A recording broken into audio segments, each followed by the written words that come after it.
Hey everyone, how you doing? This is Amon Green, Green Bay Packers all-time leader in rushing, and you're watching Packers Total Access Live, your daily source for Packer content. Go Pack, go!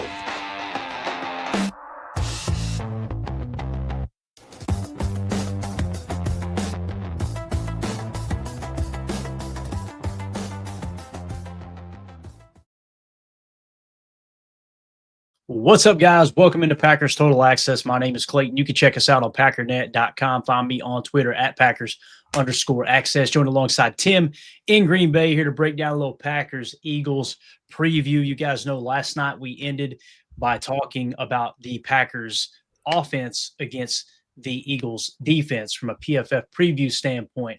Tonight, we're going to dive into the Eagles offense versus the Packers defense. All right. We'll also wrap up with a little bit of a Jordan Love talk. You know, many people talk about Jordan Love and they think he's inaccurate and he's not clutch, both of which could not be further from the truth. We'll break down what we mean by that. And then tomorrow, we're going to do our live stream where we're going to be doing a double hate watch party. All right. I'll be calling the Chicago Bears game, which it sounds like they may get some snow tomorrow. That's exciting in Chicago. And then, of course, Jacob will be watching and giving us play-by-play from the Vikings game. So if you guys want to come in here in the 1 o'clock window, no Packers football, obviously, but we're going to break down in real time a couple of NFC North teams playing there. So that's what we get on tap tomorrow. And then tomorrow night for the show, we'll do the game plan, all right, which we'll dive into the detailed game plan you guys can find on Patreon. Before we get into everything tonight, though, if you would do that YouTube stuff for us, hit like, hit subscribe. If this is your first time tuning into PTA, welcome. Thank you for making us a part of your evening. We're not experts. We're not insiders. We're not media members. We're fans just like you talking Packers on the daily. So if you're looking for that type of content, make sure you click subscribe, hit that bell icon so you're notified when we go live here in the future. Tim, you ready to break down a little Packers-Eagles here this evening, man? Yes, sir. Monday Night Football around the corner. Let's do it. I'm excited about it, man. And we got people noticing. Caterpillar says, love the snow background. We do this every November, man. Once November hits, we got to break out the cold weather background here. We got one for the day, one for a couple for the night. Look at this one right here, too, Tim. You want to let's take a look outside of Lambeau real quick. How about that? Oh, there it is. Snow glow, baby. Love it. Got to keep it in. Got to keep it in the bowl for right now. But anyway, that's what Jacob said somewhere running from the law. Keep it in the bowl. Don't spill it out of the bowl. So, all right, here we go. Let's get into it. This is kind of exciting to see how this breaks down. And you're going to notice some wonky stuff going on here, guys. And it's because these teams they play stuff a little bit different, man. It's really cool to see PFF kind of catching on here, Tim. I'm going to zoom in. Maybe that'll help here. I'm hoping. Maybe that's a little better. Let's try that. There we go. So you'll notice they've got Micah Parsons on PFF when you pull the nickel defense up. Look where he's playing now, Tim. They got him at right end. You see that? Interesting. So, yeah. So essentially what they're doing is they're trying to show you he's getting inside reps. That's the Joker 3-3-5 we've been talking about. And also the nickel 4-2-5 if you wanted this to be extremely accurate. And again, you haven't gotten a significant amount of Quay Walker at the edge position to do this. However, if you did, you would actually kick Gary over to right outside linebacker here, take Enagbare out of the lineup, put Quay Walker as your left edge, and put Micah back there in Quay's spot. Actually put Cooper to Quay's spot and put Micah Parsons to Cooper's spot in this specific situation. So it's cool to see how they're maneuvering around. But really what you want to think about here, guys, if you can see my cursor, essentially what you've got is here's the three down linemen, Gary, Wyatt, and Enagbare for the time being, right? And then, of course, Parsons is showing up here in essentially the A gap, which we know really he would be back here stacked behind Wyatt with Wyatt playing a little shade. So that's why they've got that listed that way. Because when you go to the base, right, you'll notice Parsons is back on the defensive line, and now you insert Isaiah McDuffie, which, by the way, 81.6. McDuffie playing hella good football this year. So let's go back to the nickel, and let's talk about it, Tim. Let's start with the Eagles offense, man. Jalen Hurts, your seventh highest graded quarterback in the league with an 82.6. Some of you guys are seeing the Saquon Barkley grade here and going, what's going on there? 64.0. He's kind of having a down year, to be honest with you. He's averaging a little over 4 yards a carry, if I remember correctly. I had it in the game plan, so you guys can go check that out. But listen, I still, I didn't list him as a Tuesday player because we need to acknowledge that he's struggling a little bit this year, Tim. And we know their running game has been, it's been a pretty, I don't want to say mediocre, but compared to last year when they ran the ball all over everybody, obviously this year they're struggling a bit. You still got to look at Barkley kind of as a Tuesday player. He can wreck the game just like he did against the Giants 2 weeks ago. But what do you think about Hurts and Barkley?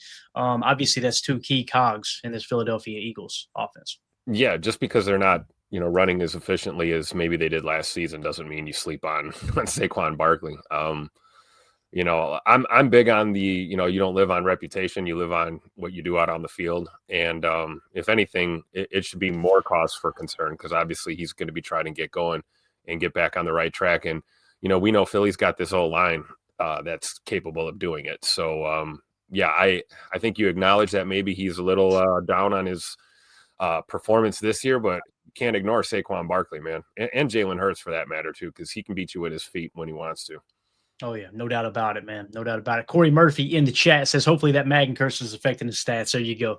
The Madden curse strikes again, obviously. So was it last year they had Christian McCaffrey on the cover? Am I thinking right, guys? Yeah. And Christian McCaffrey got hurt and fell off the map, right? I mean, it's pretty wild. It's not 100% accurate talking about the Madden curse, but it's definitely well above 50% that happens for sure. So pretty wild there. Not so cool in the chat says, damn, Philly's O-line looks pretty good. Yeah, it's another reason why I want Kennard to get a few more reps with the Packers, man. When he's been on the field, he's looked pretty good. And you guys know we poached Kennard off of this roster earlier this year. So they do have a solid offensive line. As you can see here, Mailata at left tackle, 80.2. Flip it over to right tackle. You got Lane Johnson, 76.3. So those edges are nice and secure.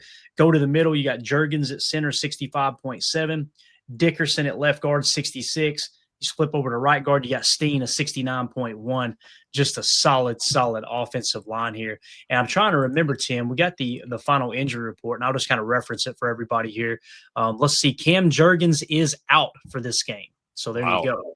Juergens is definitely out. So that's huge, man, because, again, I know the grade doesn't look crazy good at a 65.7, but he's the 15th highest graded center in football. So obviously when you got to go to a backup, it can be an issue, man. That's going to be a key emphasis, man, right? Get loud, Lambeau. Home field advantage. Let's use it. Let's use it to our best, best advantage here. The signal caller trying to communicate with a backup center on the road. We can be loud on defense. Help out.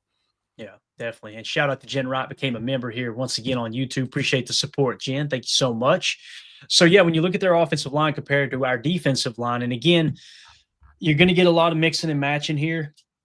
I kind of wish they would just show the other defensive tackle for us in this regard, if that were the case, and we flipped it over to base just to get an idea. Kobe Wooden up to a 66.7, Tim, having a hell of a year. Again, 37th highest graded defensive lineman according to PFF. Devontae Wyatt next to him at a 71.4.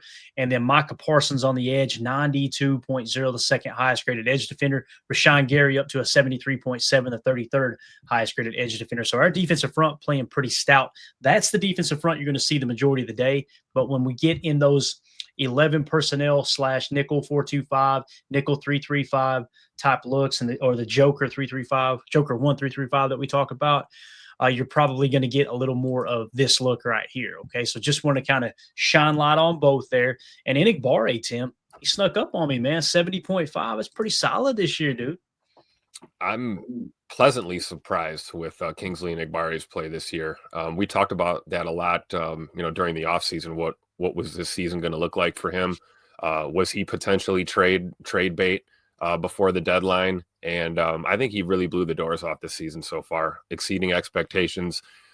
We see him, other than the one, I think he had one goofy penalty. He's really cleaned his game up. We used to worry a lot about him with the procedural penalties and things like that. But he's having a damn good season for us, right on schedule too. We love it.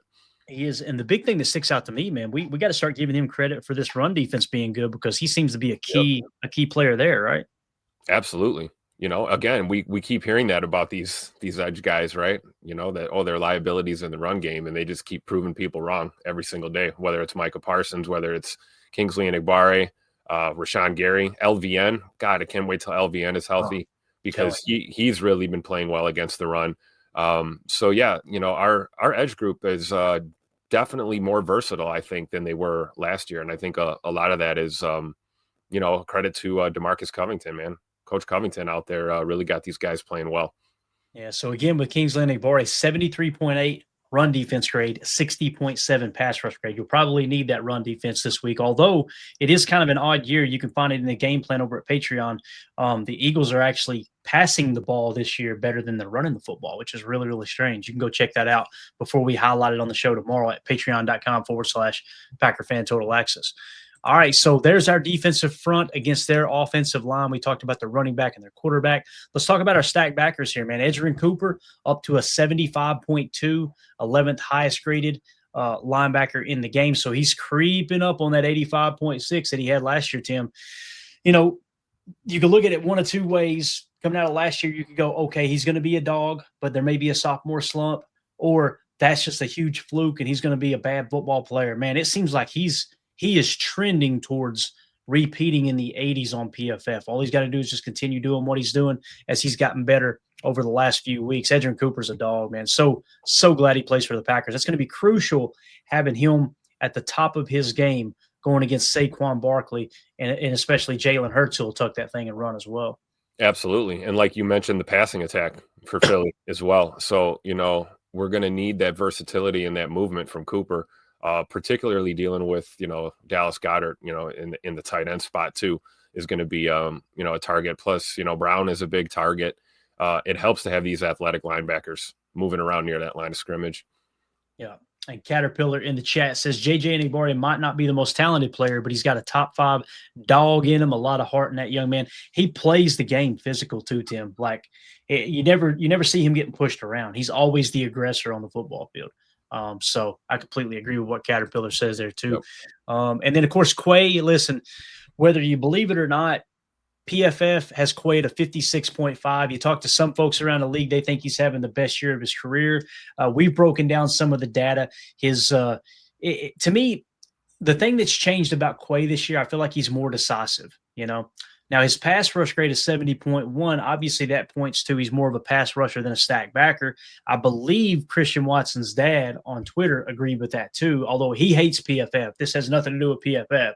His opinion was, I think Quay Walker's an edge defender. You know, that's something to think about. I think it's the last year of J.J. Enigbare's contract in Green Bay. Unless he, you know, takes a very team-friendly deal, he's probably going to test the market, and hopefully we'll get a comp pick. Maybe they move Quay to edge a little bit more. We've seen it. I mean, we showed it on Chalk Talk. I think it was 2 different clips, right? 2 different plays. Guys, understand, I didn't cherry pick those. I went through the game and found the 14 most important clips, plays from the game, right? And 2 of those 14 had Quay playing edge with Micah Parsons playing Mike, although Micah was blitzing, but they were kind of putting Quay out there on the edge and letting him rush the quarterback. And man, 70.1. Tim, maybe that's what Quay is. Maybe he is an edge rusher, man. I don't know. How do you feel about it? Because I know you've been pretty pissed at PFF over these grades for Quay, man. I love always hearing you respond to this. I think it's a great point that you bring up about Enigbare's contract, and you know we got to remember Quay's coming off the rookie deal too, right? And he's looking to get that paper, and I think he's playing like it. He's playing like a man possessed this year. Yeah, I don't know what the hell PFF's watching. What they see, they've never liked Quay apparently. But the willingness for Hafley to move him over into some of those edge looks and to see him actually get to rush the quarterback from that position, it is exciting. And I think we'll probably see more of it. Maybe for all you know, that is the backup plan. You know, if Enagbare is going to walk, do we keep Quay and utilize him more as an edge guy? Maybe that's just like a trial run. We've seen him peppered into some of those looks now. And then, you know, we talk about the depth we have at middle linebacker. So maybe moving Quay down to an edge spot on a more permanent basis is going to give you, you know, better production out of him. I don't know. You know, the pass rush grade has always been good. Even PFF admits that. So, you know, right. Why not stick him on the edge? I'm looking forward to what this is going to look like on Monday night in prime time. You know, maybe we'll see more of those looks. Yeah, we'll definitely keep an eye on it for sure, man. It's going to be interesting. As Coach Lynn says, I'd be down for some Quay at edge. Yeah, and again, man, just put the best 11 out there for the specific situation, I think is what's most important for sure. Got Mike Hebring in here with the super chat. Mike Hebring says it's Quay's Super Bowl or superpower, sorry, pass rusher. Yeah, and see, I see him too. His ability to carry the vertical route is really good. Like from a stack backer standpoint, That's his superpower to me, is carrying vertical routes down the seam. He's got the length, he's got the size, he's got the athletic ability to flip his hips and go. Doesn't quite have great ball skills, in terms of turnaround, catching the football, that type of thing. But man, he's a physical freak in that regard. Like I said, like Tim kind of said here, Mike, and Coach Lynn talked about it as well. Would really, really like to see him at edge a little bit more to see if that's legit, because we don't truly know until he's out there more consistently. I know when he rushes the quarterback, though, boy, he pins his ears back. He's not going in there playing patty cake, that's for sure, man. So appreciate the super chat, Mike. You the man. Jen Wright says love Quay in as a slot cornerback at 48 snaps. Don't forget that. Put some respect on his name. He'll line up in the slot too. Cover up a receiver. Let's go. And what that's really talking about is what you'll have is maybe a late rotation of a safety who's actually playing spot drop and going to the curl flat. Quay playing stack backer, may have to kick out on a slot receiver to cover in a zone. And he can do that, man. He can't vertically. It's just like I said, underneath. He's too hesitant underneath. And we're not in the meeting room either. They may be telling him, hey, you play back, Coop, you shoot your shot underneath. That might be the game plan, right? But who knows? All right, so there's your stack backers lined up against. Oh, let me just do this real quick because it is worth mentioning. We go to the base set here, Tim, and they go to 12. Now they got Dallas Goedert, obviously a 69.0 is the grade, 22nd highest graded tight end in the National Football League. So when they go to 12 personnel, they bring in Calcaterra, I think is how you say it, 43.8. So obviously it seems like they would be better off in 11 personnel. But boy, when they go to 12, look at McDuffie, man. McDuffie in 81.6. Tim, you look at this. Now, he's under contract this year and next year. They gave him that 2-year extension. One of these grades don't belong, but I hope it becomes the norm. 81.6, man. And how many snaps? Because I know it's showing kind of minimal snaps, but when we look at it here, what do we got total, Tim? We've got 79. I'm just going to kind of round up here. 130-something. Look like about 140 roughly, right? Is what I'm seeing here. Yeah. A little over 140. That's not a small sample size. Like McDuffie has embraced that third linebacker, third stack backer role in our base 4-3. And boy, he's played it good this year, man. That run defense grade 79.1, coverage grade 76.6. Obviously, he's not a pass rusher. That's not what you're asking him to do. Right. But you can see him lining up in the Sam. We also see, I feel like I've seen him more in the Will than the Sam when they're in our base 4-3. And that's probably trying to get Cooper and Quay Walker matched up on tight ends more than McDuffie. Let him kind of work the curl flat, if you will. But what do you think about McDuffie, man? Pretty solid. I'm glad he's under contract next year too, man. Me too. I love that move that they did the extension on him, because Zay McDuffie is probably one of the most fundamentally sound backers we have on the team, and he's going to go out and execute, whether it's 20 snaps a game or you need 50 snaps out of him. You're going to get quality football, and really stepped up his coverage ability. I think, towards the end of last year and then really throughout this season, his coverage ability is something that you can't really sleep on anymore. We've always known he's really good against the run, but I think you've seen his ability to really get out there and cover. Like you said, the curl flat look, kind of keep everything in front of you in the passing attack. He's Mr. Reliable, man. Nothing but respect for Zay McDuffie having a hell of a year. Yeah, no doubt about it, man. So, again, Isaiah McDuffie, you feel a lot better when you do have to go to that base 4-3 for sure. Let's kick it back out to 11 personnel. And now, I apologize for the coughing, guys. You're probably tired of hearing me apologize, but I'm going to say it every time. I know it gets annoying. But wide receivers – I don't know. I'm not a doctor. They got one of the best wide receiver tandems in the league, man. You've got Devonta Smith on one side. You got A.J. Brown on the other. And what's wild about these receivers is Devonta Smith is having a much better year than A.J. Brown at the moment. And he's kind of a take the top off guy is what he's turned into. You're talking about yards per, I think it was air yards per target, I believe it was. Both of them are over 11. Devonta Smith, kind of a smaller guy, right? Smaller stature, but obviously he's got some really good top end speed as well. A.J. Brown, if you guys dive into the game plan, you'll see that I made a note in there. A.J. Brown is yakking it up this year, man. He's got yak yards galore.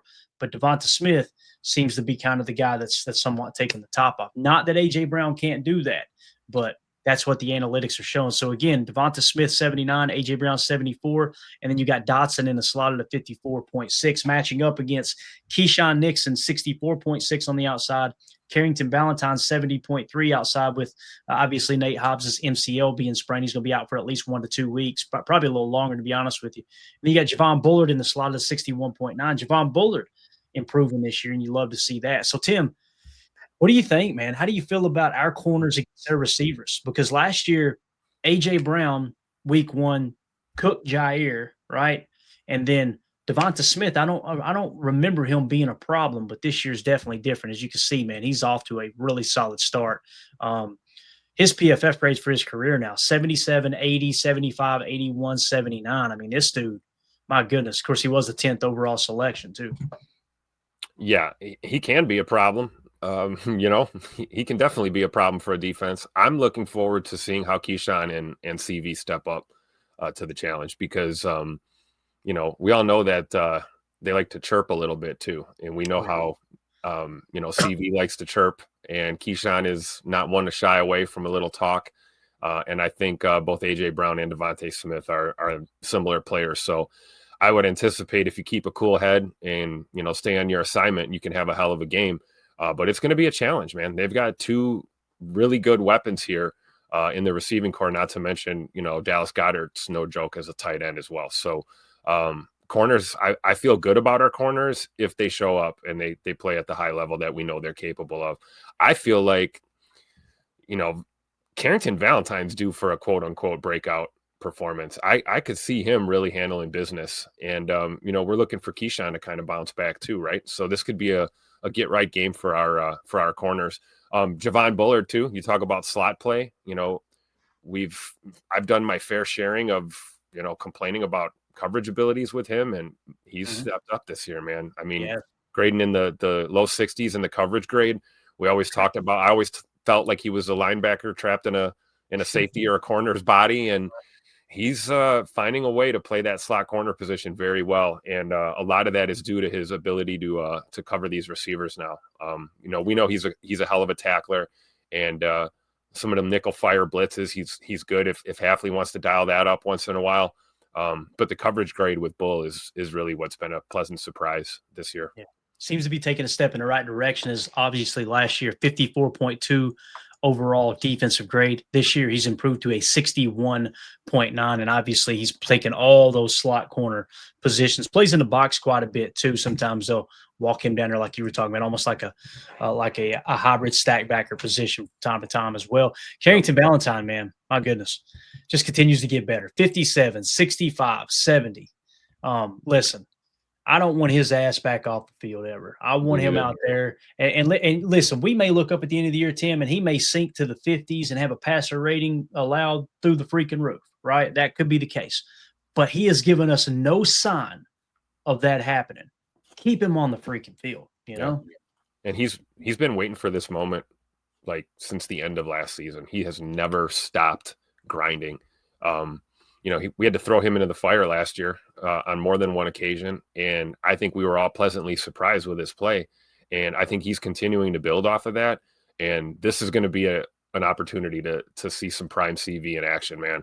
And kind of the culmination of all this work. And I think he's going to be up for the task. I think players like this, man, when the lights come on, national TV game, prime time, I think he's going to step up. He's going to be tuned up for this game for sure. Absolutely. All right, so there you go. Keyshawn, he's had some up and down games. Obviously, he's graded out of 64.6. His coverage grade is 65.8. I don't think it's horrible play. I don't. Again, it's one of those things that Carrington should not come off the field though, regardless. No. And listen, they play opposite sides. Obviously, Keyshawn's the left cornerback, Carrington's the right, but. Dallas Goedert, as Coach Lynn points out, Goedert is a red zone nightmare. Guys, just so you know, something else that we put in the game plan over on Patreon, offensive red zone scoring percentage, touchdowns only. We talked about this last night. The Philadelphia Eagles are first in the National Football League. When they get inside the 20, they score touchdowns 85% of the time, Tim. And it has a lot to do with that RPR scheme, right? Run, pass, run. And what that means, guys, is you can have an RPO call when you come to the line and then a backside run option after you go through your reads on the pass because of the fact that they have what we call a six-back offense there with our boy Jalen Hurts. He's really, really good at doing that. So, again, they have the best offensive red zone scoring percentage in the league. Coach Lynn talking about Dallas Goedert has a lot to do with that. And when you dive into that, Dallas Goedert now, his career, man, has he been in the league that long? That's crazy. Yep.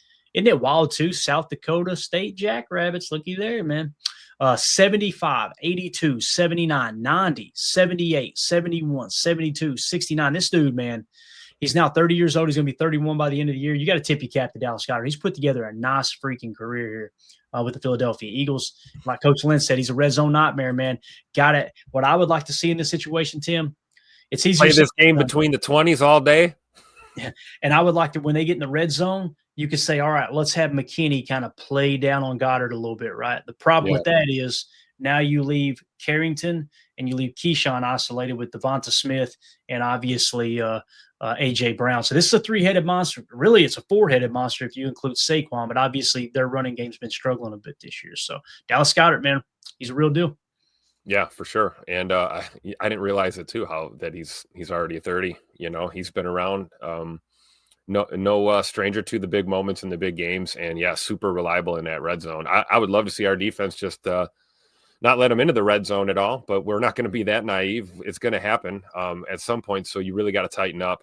And I'm wondering in that situation, if this is the week that maybe we deviate from that cover one man, some of those man looks in the red zone. And we go to a zone approach because you're looking at the sheer amount of targets that they have down there between Brown and Goddard and Smith and Saquon Barkley for that matter too, out of the backfield. So maybe we mix in man a little less than we have been because please. Yeah, please. Cause it's been biting us in the ass on occasion. And like you said, the proof is in the pudding. You know, when Philly's down in there, they execute over 80% of the time in the red zone. So that's not the time to get cute with your man coverage. Not in this game, I don't think.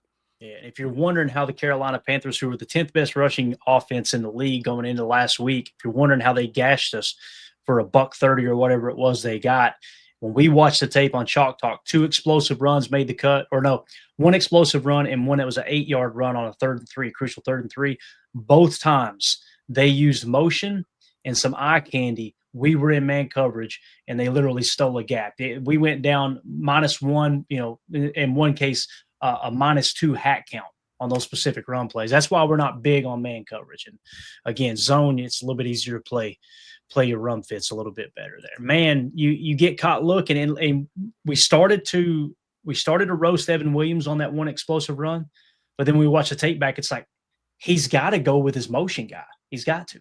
Yeah. And he followed the motion because it's man coverage. They snap the ball mid motion. He gets caught, outside or inside leverage when it should have been out, and he had to try to recover. Everything gets sealed off, and you're off to the races. So just good scheming, and again, just would love to see less man coverage for sure. Now, when we look at the back end here at our safety position, Tim, Xavier McKinney, don't look now. He's the 12th highest graded safety in the league at a 74.3. Just starting to really turn it on. Now he's got, 2 interceptions on the year, I believe. Yep. His pass rush grade, 90.1, which he got a strip sack there on Bryce Young. Unfortunately, we couldn't capitalize on recovering that fumble, if I remember correctly. But his coverage grade 70.9, run defense grade 75.7. That's the thing that stood out to me this year with Xavier McKinney. Tim, last year he was intercepting passes every other game, it seemed like, right? This year you're seeing him bring the thump in the box. I was going to say, and you're seeing Hafley commit to utilizing him that way. I don't think we saw X playing in the box as much as we are this year as compared to last season. And say what you want. I think it's having a positive influence on this defense. Oh, yeah. And, you feel pretty damn good about Evan Williams back there as well. So, yeah, I love X in the box. And, against this Eagles team, we may need a heavy dose of that in this game for sure. Yeah, definitely. Jen Wright said X going to get a pick. I'd love to see it. So Turtle says more McKinney blitz. Yeah, wouldn't mind that either. And you could help with the run fit like that. You can have what we call a run blitz and know, okay, you've got the C gap, you're contained, but go rush the quarterback. And if they run the ball, you're going to be in a good position to take some kind of outside zone or outside run and make them cut back. The main thing you got to focus on there is don't get caught peeking inside on your pass rush.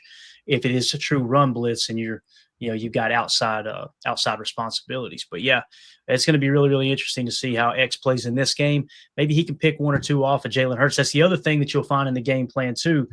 They are really good at protecting the football. Tim, you want to know why they've won these close games that they have, and you look at some of the other numbers and it don't look great? It's because they're the best team in scoring in the red zone, and they're the best team in the league in terms of not giving the ball away. I think they're averaging 0.4 giveaways per game, which is best in the NFL. So, again, that's how you win the ball. Like Matt LaFleur says, you win the ball, you win the game. So this is really cool, man. Evan Williams grading out higher than Xavier McKinney at a 75.8. Evan Williams, man, they hit on him, dude. 4th round, 112th selection. Rookie year, 72.3. This year, 75.8. Man, it's awesome knowing that Evan Williams is on his football team, dude. He's only going to get better as time goes on, too. And you see here, Tim, he has played in the box 104 snaps this year, right? Xavier McKinney in the box this year, 162. Still got a rotation, but what we're showing on tape on Chalk Talk, it's holding true throughout the entirety of the season and the specific snap counts for our safety room. McKinney's been in the box more than Evan Williams, and Evan Williams is holding up on that back end, man. As you can see here, his coverage grade, 71.8, run defense grade, 78.0. So for a defensive grade of 75.8. Really love Evan Williams here, man. Yeah, you talk about a safety bringing the thump. Evan Williams doesn't get a lot of credit. He's a hard-hitting safety, seriously, when he wants to be. And, coverage skills, but also that ability to play down in the box. And you got to love it. We were fired up on the draft stream when we ended up drafting him, the kid from Oregon. But I think year 2, he's, kind of had some ups and downs, but he's playing really good football for us this year. And that's such a great tandem. We're blessed to have him and X back there in the secondary. No doubt about it, man. So there you go. There's your PFF preview. The Eagles offense against the Packers defense. Let us know in the comments if you're watching this video back later. How do you feel about this matchup? Do you think the Packers can hold up against the Eagles? The point spread obviously went from 2.5 down to 1.5. It flirted with 1 point. I think it settled back in at 1.5. So this is about as close to a push as you're going to get. Even though we are technically the favorites, when you remove that home field advantage points that you typically get, 1.5 to 3 points. This should be one of those games, man. It's going to be an absolute blast. And listen, I know this game is not going to decide whether the Packers make the playoffs. There's a portion of the fan base that seem to think that. It's going to play a big role, don't get me wrong. But Tim, Monday Night Football, you're going to be in there, in Lambeau, in the cold. Dude, I don't think you're going to have any problem staying warm. This is going to be playoff atmosphere, no doubt about it, man. Oh, yeah, for sure. And, you could say that, though, right? For all intents and purposes, this game has playoff implications. And, if you're the Green Bay Packers, man, you just dropped a game at home that you should have won. I got to believe in our team, man, that these guys are going to be fired up and ready to go out there and give the Eagles all the hell that they can throughout the game. And I'm with you, Clay. I'm looking forward to another nail biter. It's going to be a close game. I think this game is going to be decided by less than a touchdown. I really feel that. Yeah, definitely. Joe Pack Joe says, did the Micah injury cause the drop from 3.5 to 1.5? No, it didn't, Joe. There's a lot of conversation that goes on, like when a star player, ends up dropping out of a game or what have you, the points will move a little bit.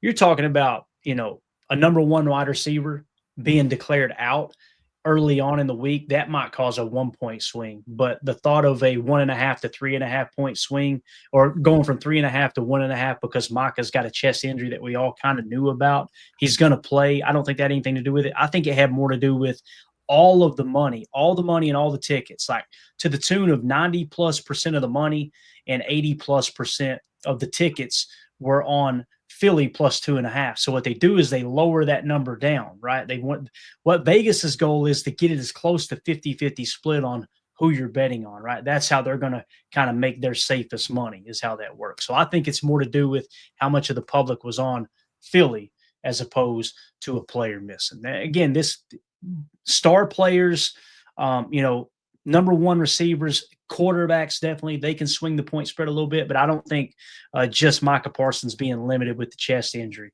swung that in any way. I could be wrong though, Joe. You know, I could be wrong.